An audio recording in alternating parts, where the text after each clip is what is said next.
So on February 11th, Snoop Dogg released his 20th studio album, BODR, or Back on Death Row. And this album comes just 2 days after Snoop Dogg announced that he had acquired the Death Row record label. This label was owned by MNRK Music Group. But wait, there's more. Now, by the time you see this album will be available on all streaming services, as most albums are, and songs from the album will be sold on the blockchain via Snoop Dogg's Stash Box NFTs. Hi, it's Lorelei, excited to be chatting with you today about Snoop Dogg NFTs and how NFTs are changing the music industry. If you are a returning subscriber, welcome back. If you are new here, welcome.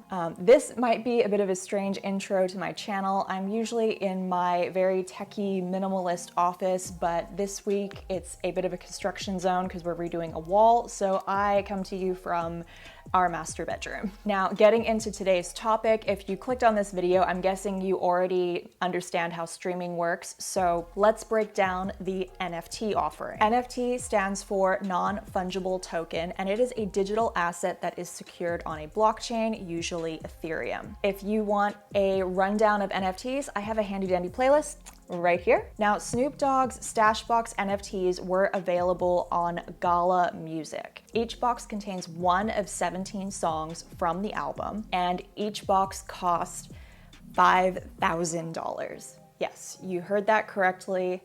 One song cost 5 Gs. There were 25,000 boxes total, so these are a true NFT in that they are limited. As a bonus, if you own all 17 tracks as NFTs, you will receive real-world and digital rewards, and these include things like exclusive concerts with a pre-party with Snoop Dogg, limited edition Death Row bling, and more, according to OpenSea. As of February 14th, more than 8,000 Stash Box NFTs have been sold over on Gala, and at $5,000 a piece, that's about $44 million. At the time I'm filming this, there's still a few more hours to go, so there's still plenty of time for the collection to sell out, and if it does, Snoop will generate $125 million in revenue from this single NFT drop. If you buy a single track, those Stash Box holders will receive exclusive drops such as films, comics, images, and concert tickets, and there was no clarification, at least at the time that I'm filming this, whether those concerts will be in person or virtual, or maybe both. Who knows? We'll have to wait and see. As for Gala Music, they are part of Gala Gaming, and I had never heard of them in the music space prior to recording this video, and that doesn't really mean much. The music industry is not my wheelhouse. I'm definitely more over on the tech and the NFT side. I was in a music video back in my model days, and if any of you can find me, I will gift you an NFT. Just to narrow things down a tiny bit, not really. It was a rap video, and at the time I was a redhead. So good luck. Getting back to Gala, Gala describes themselves as, let me read this right here, the first decentralized record company, and they want to establish a listen to earn model within their ecosystem. So buying an NFT on Gala was pretty easy. You just go to the website, you create an account, you go through the usual wallet setup, and then over here you go and fund your wallet. I just used Coinbase and dropped some ETH in there, and from that you can convert it into the Gala token that you can use to actually do the purchasing. Then you go back in, you find which NFT you want to buy. They have much more than just Snoop Dogg on here, but I'm just using his album as an example.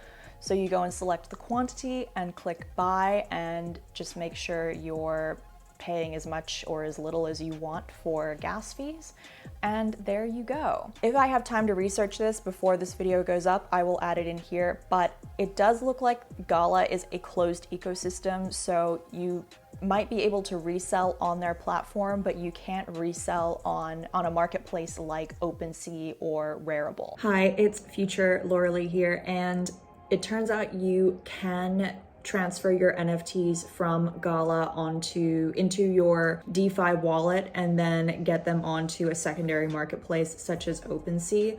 It is a bit of a process, but I will leave a link to the support page down below if you are interested in learning more about that. Okay, back to the video. What does this mean for the music industry? The reason I mentioned Death Row Records and that acquisition at the beginning is because Snoop Dogg said that he plans to turn the label into a metaverse company. He wants to take his success with tokenizing music with NFTs and replicate it for other artists. This is not his first foray into NFTs either. Snoop amassed 17 million in NFT holdings under the alias Cosimo de Medici. I'll leave a link to his Twitter in the description down below.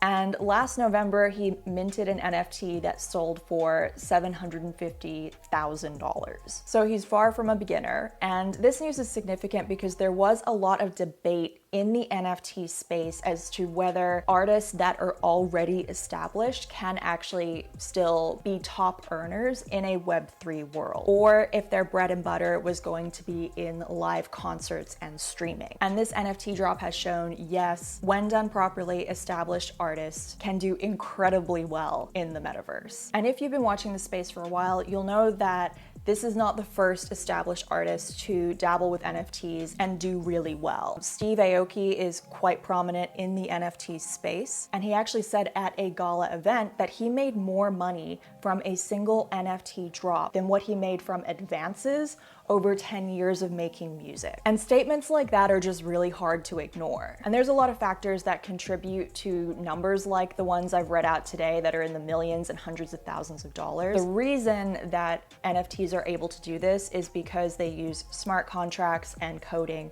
to cut out a lot of the middlemen and intermediaries that are involved in the music making process. It doesn't cut them out completely. We still have a label, we still have the NFT platform, which in this case is Gala Music, that the artist is beholden to. But this new model does cut out a lot of the need for people like agents and lawyers and distributors. And as a result, we see a lot more of the revenue going directly to the artists. Using NFTs as a democratization tool, they take the power out of the hands of the traditional gatekeepers like a record label and give it to the artists and their fans. For example, an artist can use NFTs to crowdfund the creation of an album or even a single track, and in return, give their fans equity or part ownership in that album. And this is done in the form of an NFT. The NFT is just the vehicle to make all of this happen. And then on top of that, the NFT can be sold on the secondary market and continue to make the artist money,